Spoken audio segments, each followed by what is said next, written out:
विद्या की देवी मां सरस्वती के चरणों में चरण वंदना। प्यारे बच्चों, काफी लंबे समय के बाद ये बोल सकते हैं कि इस नए सत्र में आप सभी से रूबरू होने का मौका मिला। इसके लिए विद्यालय परिवार की मुखिया आदरणीय प्रधानाचार्य मैडम रचना अग्रवाल जी का मैं तहे दिल से धन्यवाद करता हूं। साथ में अपने अध्यापक साथियों का भी धन्यवाद करता हूं कि उन सभी के सहयोग से एक ऐसा सपना जो हर एक अध्यापक चाहता है कि वह अपने कार्यकाल में इस प्रकार के भ्रमण करे, विदेश की यात्रा करे, और मुझे भी यह अवसर जो है विदेश यात्रा करने का मौका मिला।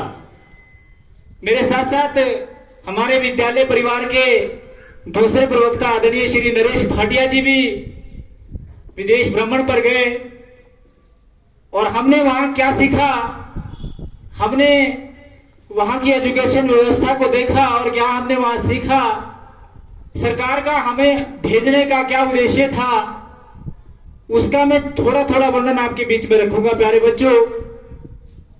बच्चों, मेरा सिंगापुर यात्रा के जो कुछ यादगार पल हैं मैं आपके बीच में साझा करना चाहता हूं।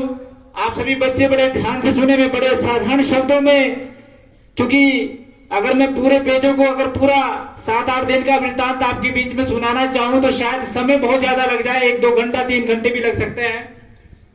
परंतु फिर भी थोड़ा सार गर्भित करते हुए, संक्षिप्त रूप में कंक्लूजन निकालते हुए मैं आपके बीच में बताऊंगा कि हमने वहां क्या देखा और किस प्रकार से हमने वहां अपनी यात्रा करी। प्यारे बच्चों, जैसा कि मैंने आपको बताया कि ये विदेश यात्रा का मेरा पहला भ्रमण था और मेरा पहला अनुभव था। मेरा यह मानना है कि जब हम स्वयं वहां पर जाकर सीखते हैं तो वह पुस्तकें हमें नहीं सिखा सकती। और क्योंकि आप सभी जानते हैं कि अगर मैं आपको कहूंगा कि मेरी बात सुनो, आप मेरी बात को बड़े ध्यान से सुनेंगे, परंतु सुनने के बाद 1-2 घंटे के बाद आप उसको भूल जाएंगे। प्यारे बच्चों, आपने एक आदत डालनी है। पहला मैं आपको ये बताना चाहता हूं, छोटी छोटी बातें मैं जो आपको बताऊंगा बड़े ध्यान से आपने सुननी है। मैं आपको ये बताना चाहता हूं कि जो आप करते हैं वो आप कभी नहीं भूलते हैं, जो आप सुनते हैं उसको आप भूल सकते हैं। मेरी बात को बड़े ध्यान से सुनना है कि जो आप करते हैं उसको आप कम भूलते हैं और जो आप सुनते हैं उसको आप भूल सकते हैं। क्योंकि अभी मैं बोल रहा हूं, आप थोड़ी देर सुनेंगे और थोड़ी देर के बाद बोलेंगे उसने बोल दिया और हमने सुन लिया, हो गया काम, आपको कुछ समझ नहीं आया। परंतु ध्यान रखें इस बात का प्यारे बच्चों, हमें वहां पर यह सिखाया गया कि जो आप करेंगे वो आपको लंबे समय तक याद रहेगा। इसलिए आपने करने की कोशिश करनी है। सुनना जरूर है, सुनने के बाद उसको करना जरूर है, और इसी को एक्सपेरिमेंटल लर्निंग बोलते हैं। एक्सपेरिमेंटल लर्निंग के लिए हमें वहां भेजा गया था और वो हमने वहां पर सीखना है। प्यारे बच्चों, मैं आपको बताना चाहता हूं कि जो हम सिंगापुर गए, वहां पर हमें सिंगापुर में जाने के बाद किस प्रोजेक्ट के तहत हम गए, और हिमाचल के यशस्वी मुख्यमंत्री आदरणीय श्री सुखविंदर सिंह सुक्खू और शिक्षा मंत्री श्री रोहित ठाकुर जी के दिशा निर्देशा के अनुसार हम हिमाचल के 200 अध्यापक जो है सिंगापुर गए और स्टार प्रोजेक्ट के तहत हमने जो है वहां पर बहुत कुछ सीखा। सीखने के बाद जैसे मैंने आपको बताया कि हम कैसे गए, यदि इसका विस्तृत वर्णन मैं आपके बीच में रखूंगा तो लगेगा तो बहुत अच्छा, क्योंकि आपके जीवन में भी इस प्रकार के पल आएंगे कि किस प्रकार से जो है आप लोगों ने जब एयरपोर्ट जाते हैं तो आपकी किस प्रकार से 2 घंटे 3 घंटे पहले चेकिंग होती है, और चेकिंग में आपका हर ईच एंड एवरी थिंग जो है चेक होता है। जो आपके पास लगेज है वो आपसे अलग जाएगा और किस प्रकार से उसकी चेकिंग होगी। फिर हमारी पर्सनल चेकिंग मशीनों से होती है, हर चीज हमारा पर्स तक, हमारा कॉइन्स तक, हर छोटे छोटी आइटम हमारी चेक होती है। चेक करने के बाद हमें बोर्डिंग पास मिलता है। बोर्डिंग पास मिलने के बाद फिर 1 घंटे हमें फिर अंदर जाना पड़ता है और एक ऐसा वहां पर भी जाकर हमारी दोबारा चेकिंग होती है। फिर हम उस जिस देश में हमने जाना होता है उस देश की स्टैंप हमारे उस पासपोर्ट पे लगी होती है और हमें एक बोर्डिंग पास मिलता है जिसके माध्यम से हम दूसरे देश में जा सकते हैं। तो अर्थात एक लंबी प्रक्रिया के से हमें गुजरना पड़ता है, 2-3 घंटे हमें वहां पर वेट करना पड़ता है और वहां की हर व्यक्ति वहां पर अपना अपना कार्य कर रहा होता है, हमें वो सारी प्रोसेस से गुजरना पड़ता है। तो इसके लिए मैंने जैसे आपको बताया कि हम वहां गए और हमने वहां पर बोर्डिंग पास लिया और हम फिर जैसे हमने बताया कि हम बाय एयर जो है, पहले हम बाय ट्रेन जो है दिल्ली गए, फिर दिल्ली में हमने एक 5 स्टार होटल में शाम को ठहरे। उसके बाद दूसरे दिन हमें सुबह जल्दी जाना था, हमने वहां पर अपना विश्राम किया, रात को पूरा विश्राम करने के बाद भोजन करने के बाद जो है सुबह जल्दी उठे और नाश्ता भी हमने जो है वो हमें एयरपोर्ट पे ही करना पड़ा था, क्योंकि हमें 5 बजे से पहले जो है होटल से निकलना पड़ा। 9 बजे हमारी फ्लाइट थी, तो 4 घंटे पहले हमें वहां से निकलना पड़ा। डिलक्स बसेस के द्वारा हम जो है वहां गए। उसके बाद जैसे ही हम वहां पहुंचे, इस बात का भी ध्यान रखें, जब हम वहां पहुंचे तो हमें वहां पर देखा कि हम सब लोग जो है अपनी अपनी व्यवस्था में लगे हैं और सभी अपने अपने सामान लेकर जो है हर चीज की चिंता। ध्यान रखना इस बात का कि यदि आपका इंपॉर्टेंट डॉक्यूमेंट, पासपोर्ट या कोई आइडेंटिफिकेशन जो आपको मिला है, वो अगर आपका खो जाए तो आपका सब कुछ खत्म है। वहां बहुत सारी चीजों को ध्यान रखना पड़ता है। तो जैसे हम वहां गए, मैंने जैसे आपको बताया सारी प्रोसेस हमने की। उसके बाद क्योंकि प्रोसेस के बारे में मैंने थोड़ा आपको बता दिया है, हम 6 घंटे बाय एयर आसमान में, जिसको आप बोल सकते हैं कि कल्पना के दूसरे देश में, वहां से हमने जब धरती का नजारा देखा तो धरती बहुत सुंदर है। ये धरती बहुत सुंदर है और यहाँ धरती पर 80% के करीब करीब आपको पानी ही पानी दिखाई देता है। ऊपर से देखने से नजारा ऐसा लगता है कि बहुत छोटे छोटे घर, छोटे छोटे आदमी तो कहीं दिखता ही नहीं है, क्योंकि हम इन बादलों से ऊपर चले जाते हैं। क्योंकि जब विदेश यात्रा पे जाएंगे, अगर आप इंडिया में जाएंगे तो हो सकता है कि आपकी फ्लाइट इतनी ऊपर ना जाए, परंतु जब वो फ्लाइट हम विदेशों को जाते हैं तो उस समय वो फ्लाइट काफी ऊपर चली जाती है। और वहां से जब हम बादलों के ऊपर से बादलों का नजारा देखते तो बादल बहुत सुंदर लगते हैं, इतने सुंदर लगते हैं, इतना मनमोहक दृश्य है इस पृथ्वी का। लगता है कि मानो हम कहीं स्वर्ग में, और स्वर्ग से हम जो है वो नीचे धरती का आनंद ले रहे हैं। तो इस प्रकार का अनुभव मैंने भी लिया और लगातार 6 घंटे तक हमने उस अनुभव को महसूस किया। जाते हुए हम दिन में गए और आते हुए हमने रात का नजारा लिया कि किस प्रकार से छोटी छोटी रोशनी जो है वो हमारे को धरती पर दिखाई देती है। वो सब कुछ हमने देखा। अर्थात ये तो बात थी कि हम जब वहां गए। प्यारे बच्चों, आपको बताना चाहता हूं कि विश्व की सबसे महंगे देश में हम गए। सिंगापुर विश्व का जो है सबसे महंगा देश माना जाता है और विश्व की दूसरी सबसे सुंदर देश माना जाता है। उसकी सुंदरता देखकर ही जो है व्यक्ति मंत्रमुग्ध हो जाता है, क्योंकि वहां पर बहुत सुंदर सुंदर दृश्य हैं। उसके बाद आप सभी जानते हैं कि क्योंकि हम केवल मात्र वहां घूमने नहीं गए थे, हम घूमे वहां, हमने पूरा एंजॉय किया वहां, ऐसी बात नहीं है। दिन और रात का हमें पता नहीं लगता था। जब हमारे यहाँ दिन होता था तो वहां रात शुरू हो जाती थी, क्योंकि 2 घंटे 22 मिनट का जो है वो समय का जो हमारा डिफरेंस था। पूरे भारत से होकर हम जो है वहां गए। उस तरह से हमने कई कंट्रियों को क्रॉस करते हुए, मलेशिया, थाईलैंड, इस प्रकार से कई कंट्रियों को क्रॉस होते हुए हम जो है सिंगापुर पहुंचे।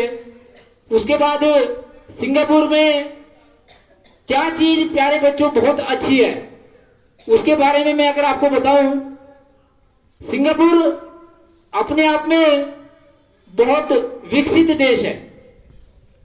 उस देश के पास आप, क्योंकि हमारे देश में यह कहा जाता है, अक्सर ये कहा जाता है कि पॉपुलेशन जो है बहुत बड़ा बैरियर है। प्यारे बच्चों, मैं आपको बताना चाहता हूं कि वहां का एरिया 734 स्क्वायर किलोमीटर है, जो सिरमौर से भी लगभग तीसरा हिस्सा है। और वहां की पॉपुलेशन पूरे हिमाचल जितनी है। वहां की बिल्डिंगें लगभग 75 मंजिल बिल्डिंग है। वहां सब कुछ जो है वो सरकार के हाथ में है। कोई भी व्यक्ति जो है वहां प्राइवेट नहीं है। आप लोग बड़े भाग्यशाली हैं कि आप सरकारी स्कूल में पढ़ते हैं। ध्यान रखना इस बात का। हमारे तो यहाँ प्राइवेट स्कूल भी हैं जो इंडियन के लिए बने हैं। वहां के स्कूलों की अगर मैं बात करूं आपको, तो बताना चाहता हूं कि सिंगापुर में कोई भी बच्चा प्राइवेट स्कूल में नहीं पढ़ सकता है। सिंगापुर में प्राइवेट स्कूल हैं। अब आप बोलेंगे कि प्राइवेट स्कूल है, प्राइवेट स्कूल में कोई पढ़ नहीं सकता, तो इसका मतलब किस बात के प्राइवेट स्कूल? इस बात का ध्यान दें प्यारे बच्चों कि यदि आप सिंगापुर के नागरिक हैं, यानी कि जैसे आप भारत के नागरिक हैं, यदि कोई व्यक्ति सिंगापुर का नागरिक है तो वह सिंगापुर के सरकारी स्कूलों में ही पढ़ेगा, वह प्राइवेट स्कूल में नहीं पढ़ सकता है। जो प्राइवेट स्कूल बनाए गए हैं सिंगापुर में, वह दूसरे देश के लोगों के लिए बनाए गए हैं, अपने देश के लोगों के लिए प्राइवेट स्कूल नहीं बनाए गए हैं। इस बात का ध्यान रखें। दूसरा, उनकी जो एजुकेशन व्यवस्था है वो अच्छी क्यों है? यद्यपि हमारी एजुकेशन व्यवस्था में कोई कमी नहीं है, उनकी एजुकेशन व्यवस्था हमारी एजुकेशन व्यवस्था से अच्छी क्यों है? एक सोचने वाली बात है कि हम ये बोलें कि हमारी एजुकेशन व्यवस्था में कोई कमी है। नहीं, हमारी एजुकेशन व्यवस्था में इतनी कमी नहीं है, हमारे पास भी अच्छे अध्यापक हैं, अच्छे बच्चे हैं, परंतु उनकी एजुकेशन व्यवस्था में अंतर यह है कि जैसे मान लो आप लोग जो है सिरमौरी मंदिर में आर्ट्स का बच्चा यहाँ आ रहा है, सिंगापुर में ये अलाउड नहीं है। सिंगापुर में ये अलाउड नहीं है कि 1.5 किलोमीटर में, अगर 1.5 किलोमीटर के पास उसके घर के पास स्कूल है तो उस बच्चे को वहीं पढ़ना पड़ेगा, ना कि 1.5 किलोमीटर दूर आकर हमारे प्राइमरी स्कूल में या किसी प्राइमरी स्कूल में पढ़ना पड़ेगा। 30-30, 40-40 किलोमीटर से बच्चे दूर से आते हैं, वहां पर ऐसी व्यवस्था नहीं है। जो बच्चा जिसको सराउंडिंग स्कूल में सबसे नियरेस्ट स्कूल पढ़ता है, उसी स्कूल में उस बच्चे को पढ़ना पड़ेगा, वहां ये भी कंपल्सन है। प्यारे बच्चों, आप गंदगी डालते हैं, गंदगी हम भी डालते हैं, सभी डालते हैं, भारतीयों को जैसे थोड़ी बहुत आदत होती है। वहां पर इस बात का ध्यान रखें कि वहां पर चिंगम खाना अलाउड ही नहीं है, वहां चिंगम मिलता नहीं है। इंडिया में आप चिंगम क्या, यहां से आप चिंगम खाते हैं और टॉयलेट में जाके उसको फेंक देते हैं। वहां पर ध्यान रखें इस बात का, यदि इंडिया का व्यक्ति चिंगम लेकर चला गया, मान लो आप इंडियन है, हम बोलते हैं कि हम तो चिंगम खाएंगे नहीं, तो ये ध्यान रखें 1,20,000 रुपए का फाइन आपको चिंगम का लगेगा वहां पे। और आप ये सोचेंगे कि 1,20,000 रुपए मैं दे नहीं सकता, कुछ नहीं कर सकता, तो वहां जेल में रहेंगे। जब तक आपके 1,20,000 वो जेल में पूरा नहीं करेंगे तब तक आप जेल में रहेंगे। तो इस बात का भी विशेष ध्यान रखें। इतनी छोटी सी बात मैंने आपको बताया, चिंगम खाने पर बैन है। कोई भी चीज सार्वजनिक स्थान पर आप नहीं फेंक सकते हैं। अब आप बोलेंगे कि क्या आप लोगों ने क्या ऐसा कोई एक्सपेरिमेंट वहां किया, एक्सपेरिमेंट देखा क्या, ऐसा कोई सीखा आपने? तो प्यारे बच्चों, अनुशासन के मामले में वो देश इतना रूल और रेगुलेशन वहां पर इतने स्ट्रिक्ट है कि अगर किसी ने रूल को तोड़ दिया तो इसका मतलब है उसको पेनल्टी देनी ही पड़ेगी।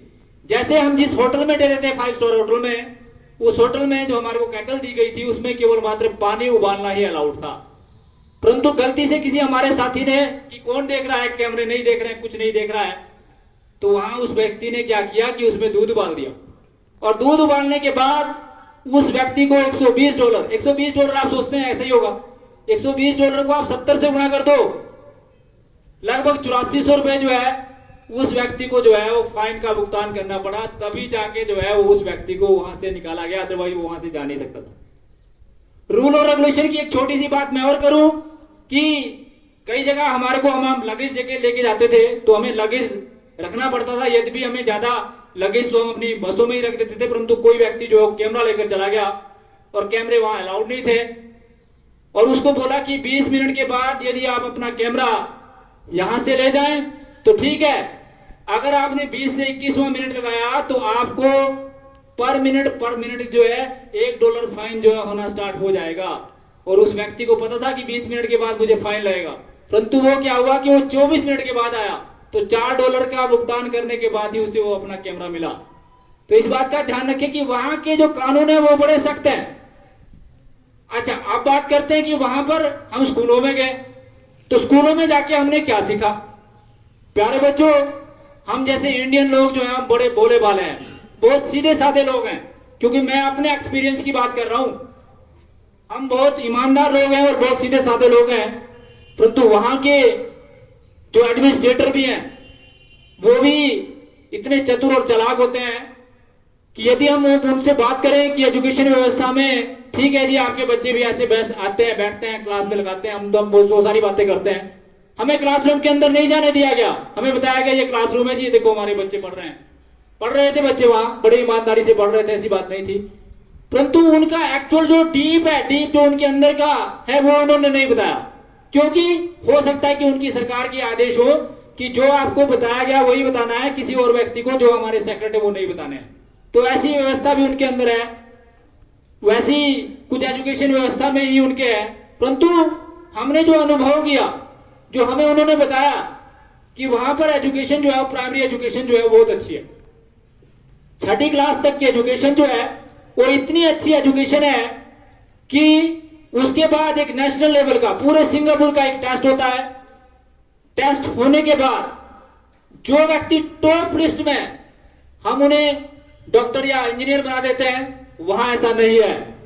वहां जो टॉप के बंदे होते हैं उन्हें एडमिनिस्ट्रेटिव लाइन में डाल दिया जाता है। वो कुछ भी 1-2% लोग जो होंगे उन्हें एडमिनिस्ट्रेटिव लाइन में ही रखा जाता है, और एडमिनिस्ट्रेटिव लाइन में ही वह वहां पूरे देश के एडमिनिस्ट्रेशन को चलाएंगे। इसके साथ साथ जो उससे कम लेवल पर हो उन्हें उसी हिसाब से, जैसे बीटेक, पॉलिटेक या कोई अन्य टेक्निकल काम उनको दे दिया जाता है एडमिनिस्ट्रेशन के बाद। एडमिनिस्ट्रेशन में टीचिंग प्रोफेशन भी आते हैं, ध्यान रखें इस बात का। और टीचिंग प्रोफेशन में भी टीचर को इंप्रूव करने के भी तरीके हैं। जो टीचर पढ़ाने में अच्छा है उसको सिर्फ पढ़ाई का काम दिया जाता है। जो एडमिनिस्ट्रेटर बहुत अच्छा है उसे जल्दी से जल्दी एडमिनिस्ट्रेटर के पोस्ट पे पहुंचा दिया जाता है। इस प्रकार की व्यवस्था वहां पर है, अर्थात वहां की एजुकेशन व्यवस्था भी बहुत अच्छी है। वो अच्छी इसलिए है क्योंकि वह, जो व्यक्ति जिस काम को करने के काबिल है उसको वही काम सौंपा जाता है। अर्थात यदि कोई व्यक्ति झाड़ू मारने का काम अच्छा कर सकता है तो उसे झाड़ू मारने के लिए, पोछा मारने के लिए रखा जाता है। उसे इतना परफेक्ट कर दिया जाता है कि उस व्यक्ति की उसमें कोई शिकायतें नहीं आ सकती है। अगर हम वहां की सड़कों को देखें, वहां की यातायात व्यवस्था को देखें, वहां की दूसरे सिस्टम को देखें, जो आप वीडियो गेम खेलते हैं ना प्यारे बच्चों, वो वीडियो गेम उन्होंने टूरिस्ट के लिए बनाई है। 60 लाख उनकी पॉपुलेशन है, लगभग 3 गुना लोग जो है वहां टूरिस्ट आते हैं। और जो वीडियो गेम, जो रोलर कोस्टर वगैरह ये आप लोग देखते हैं, वो रोलर कोस्टर उन्होंने वहां बनाए हैं। और हमने भी बाय चांस, कुछ लोग तो हमारे में से जो है उस चांस को नहीं लेना चाहते थे क्योंकि इसमें बहुत भयंकर है। जैसे ये इतना बड़ा ग्राउंड है, कोई इस तरह से रोलर कोस्टर जाएंगे तो कहां, और वो इतनी स्पीड में चलते हैं कि उसकी आप सीमा नहीं, 100 से भी ज्यादा स्पीड में वो चलते हैं, कभी सीधा कभी उल्टा और कभी कैसा, और इस प्रकार से वो हमारे को ले जाते हैं। जब शुरू में तो हमें भी लगा भी चलो कहीं प्राण ना निकल जाए, क्योंकि बहुत सारे लोगों ने तो क्विट कर दिया। 10-15% हम लोग थे जो हमने हर सर्कमस्टांसेस को फेस किया। और जब हमने वहां देखा तो हमने ये महसूस किया कि एडवेंचरस गेम से भी वो इतना पैसा कमाते हैं कि जिसकी आप कल्पना नहीं कर सकते हैं। वहां पर टूरिज्म इतने ज्यादा आते हैं कि 60 लाख है तो 1 करोड़ 80 लाख के करीब लोग जो है वो डेली बहुत ज्यादा टूरिस्ट वहां आते हैं। परंतु वहां की अगर यातायात व्यवस्था की बात करें, जैसे हमारे इंडिया में कोई व्यक्ति जो है वो यातायात के साधनों का प्रयोग जो है वो खड़े होकर कर सकता है, परंतु वहां इस बात का ध्यान रखिए कि कोई भी व्यक्ति जो है वहां पर बस में खड़ा नहीं जा सकता है। यदि कोई बंदा एक्सेस हो जाता है, मतलब 50 सीटें और 50 से 51वीं सीट हो गई, तो 51वां बंदा जो है वो दूसरी बस में जाएगा, वह उस बस में नहीं जा सकता है। तो इसका मतलब यह है कि वहां पर वह बच्चा जो है, जो एक्स्ट्रा व्यक्ति है जो है वो दूसरी बस में जाएगा। और वहां पर हॉर्न बजाना, गाड़ी का हॉर्न बजाना अलाउड नहीं है। अगर गाड़ी का हॉर्न बजाया तो फिर वहां पेनल्टी है। वहां पर कहीं भी आपको सड़कों में पुलिस नहीं मिलेगी। पुलिस व्यवस्था वहां जहां पर भी है वो एक जगह बैठी होगी और वहीं से वो कैमरे से निगरानी करेगी। चप्पे चप्पे पर वहां का कोई भी ऐसा कोना नहीं है कि जहां पर वहां पर कैमरे नहीं लगे हुए हैं। हर जगह जो है वो कैमरे लगे हुए हैं और कैमरों से ही उसकी निगरानी होती है और कैमरों से ही सब कुछ देखा जाता है।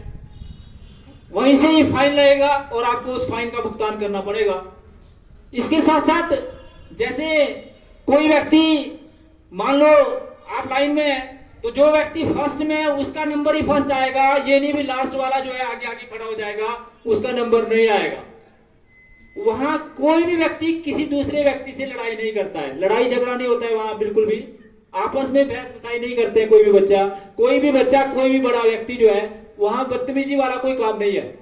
वहां इतना सभ्यता से लोग रहते हैं कि जिसकी आप कल्पना नहीं कर सकते हैं।